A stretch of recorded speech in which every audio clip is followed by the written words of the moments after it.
Evidence considered by honorable jurors.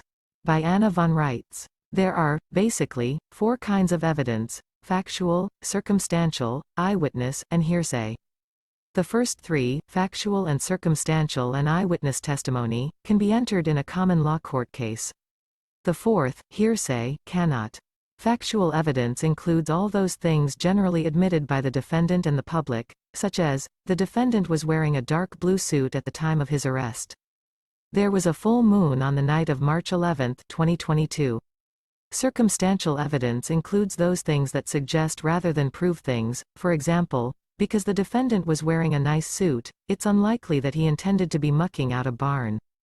Eyewitness testimony includes all those things that other people directly see or hear and that they can directly attest to.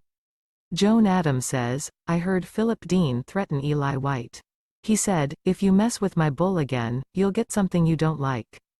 And then he made a gesture with his fist, like he was chopping wood." Eyewitness testimony is notoriously unreliable because people see and even hear things differently, and their testimony can be heavily colored by their own prejudices and assumptions.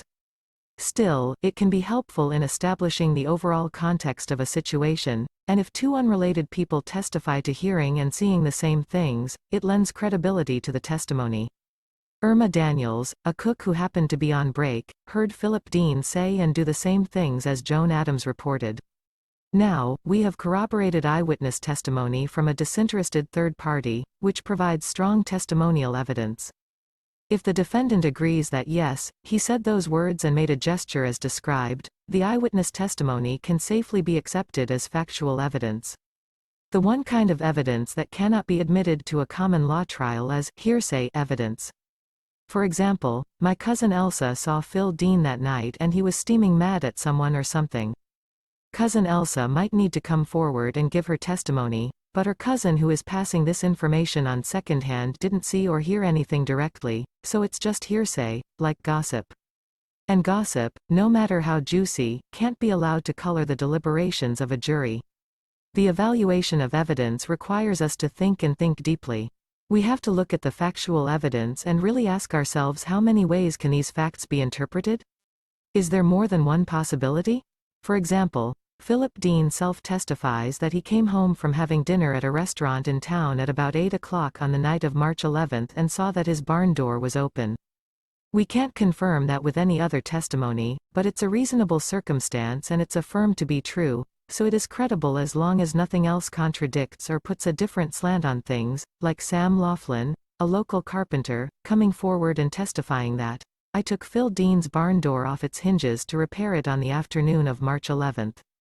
It was laying flat on 2 sawhorses in the driveway, waiting for glue to dry that evening. Phil knew I did it and helped me move the door onto the sawhorses." So it wasn't just seeing a door ajar that shouldn't be ajar and going to check it out as Phil Dean's testimony suggested. The doorway itself was standing wide open and Phil Dean knew why it was wide open. We now have corroborated testimony that the barn doorway was open. Literally open, and we aren't just talking about a door being ajar or swinging open on its hinges, but we are left wondering what prompted Phil Dean to go into the barn wearing a nice blue suit and why did he tacitly mislead us? Everyone responds the same way to seeing a door that is supposed to be closed ajar or hanging open, but if you know the door is being repaired and is on some sawhorses in the driveway, seeing the gaping doorway is to be expected.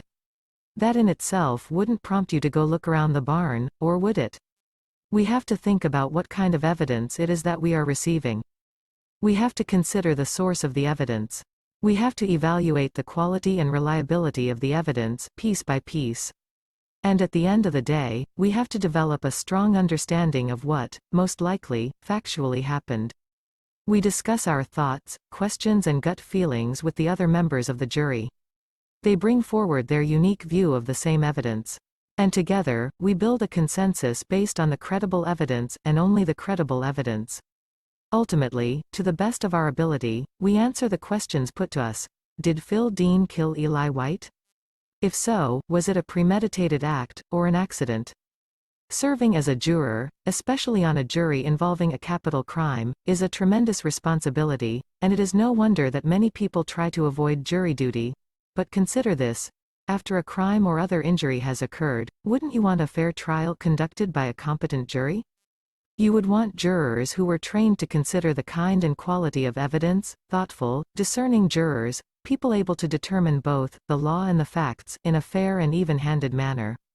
Many terrible acts of injustice have happened for lack of honorable and competent jurors. So do unto others as you would have done unto you. When your state assembly or county assembly calls on you to serve as a juror, be ready and willing to do the job to the best of your ability. Educate yourself to be a good and intelligent juror, to fearlessly ask the questions that need to be asked in fairness to all concerned.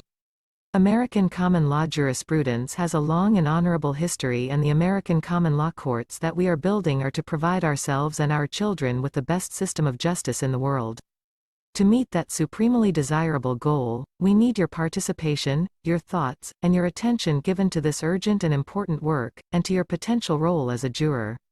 As a juror, you may be an unsung hero, but we need heroes of all sorts. The quiet kind who simply serve are often the best and bravest of all.